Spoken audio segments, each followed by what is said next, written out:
Hello there, good afternoon.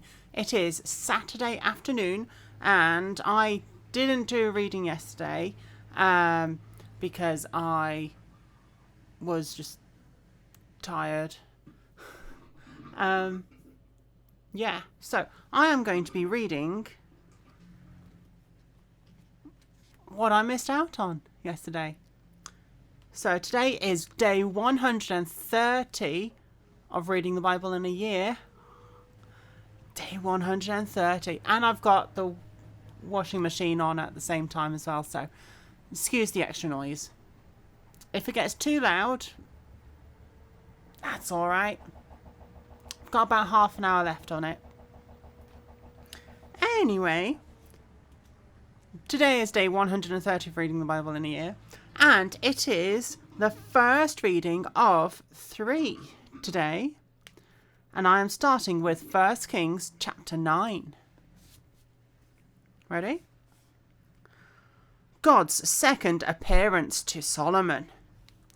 And it came to pass, when Solomon had finished building the house of the Lord, and the king's house, and all Solomon's desire which he wanted to do, that the Lord appeared to Solomon the second time, as he had appeared to him at Gibeon. And the Lord said to him, I have heard your prayer and your supplication that you have made before me. I consecrated this house which you have built, to put my name there forever, and my eyes and my heart will be there perpetually. Now if you walk before me as your father David walked, and in integrity of heart and uprightness, to do according to all that I have commanded you, and if you keep my statutes and my judgments, then I will establish the throne of your kingdom over Israel forever, as I promised David your father, saying, you shall not fail to have a man on the throne of Israel. But if you or your sons at all turn from following me, and do not keep my commandments and my statutes which I have set before you, but go and serve other gods and worship them, then I will cut off Israel from the land which I have given them, and this house which I have consecrated for my name I will cast out from my sight. Israel will be a proverb and byword among all the peoples.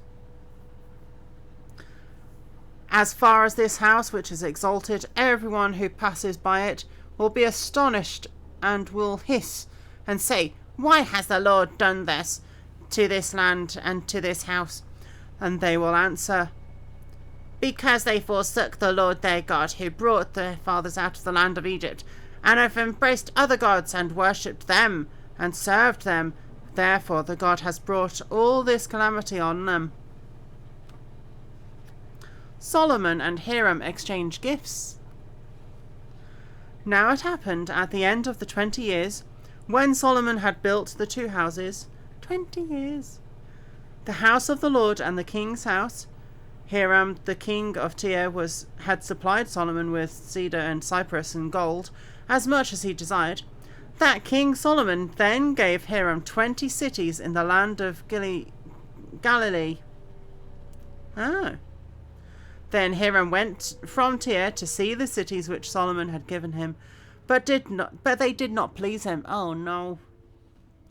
So he said, what kind of cities are these which you have given me, my brother? And he called them the land of Kabul, as they are to this day. Then Hiram sent the king 120 talents of gold.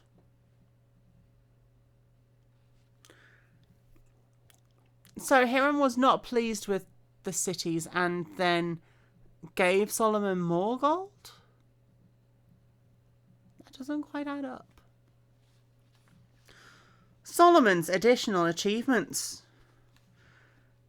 And this is the reason for the labour force which King Solomon raised to build the house of the Lord, his own house and the Millo, and the wall of Jerusalem, Hazor, Megiddo, and Gezer.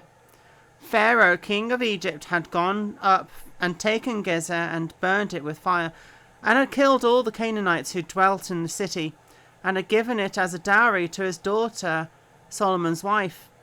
And Solomon built Gezer, Lower Beth Horon, Baalath and Tadmor in the wilderness, in the land of Judah. And all the storage cities that Solomon had, cities for his chariots and cities for his cavalry, and whatever Solomon desired to build in Jerusalem, in Lebanon, and in all the land of his dominion. All the people who were left of the Amorites, the Hittites, Perizzites, Hivites, Jebusites, who were not of the children of Israel, that is, their descendants who were left in the land after them, whom the children of Israel had not been able to destroy completely.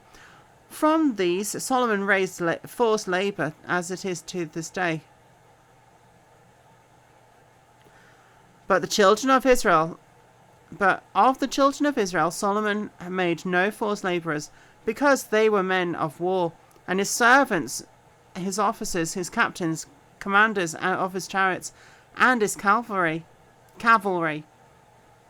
I always mix those two words up. Jesus died on Calvary, and cavalry is where they fight on horses.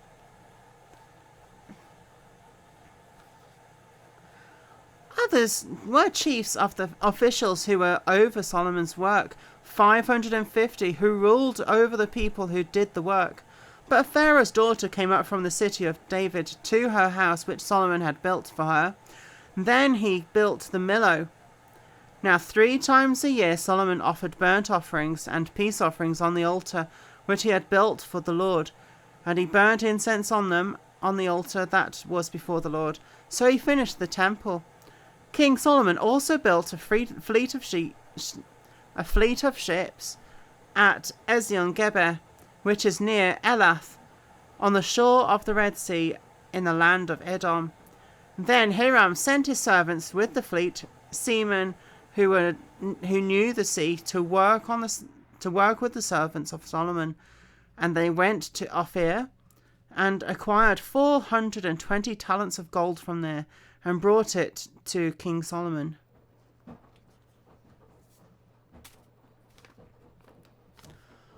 So,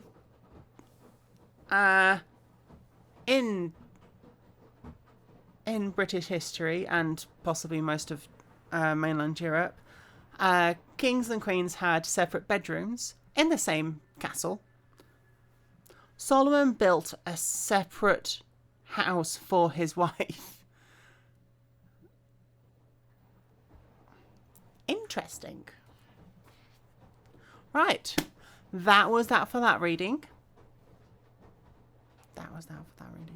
All right. Now I am going on to the next reading, which is 2 Chronicles 8. And it probably will be exactly the same as what I just read in this reading.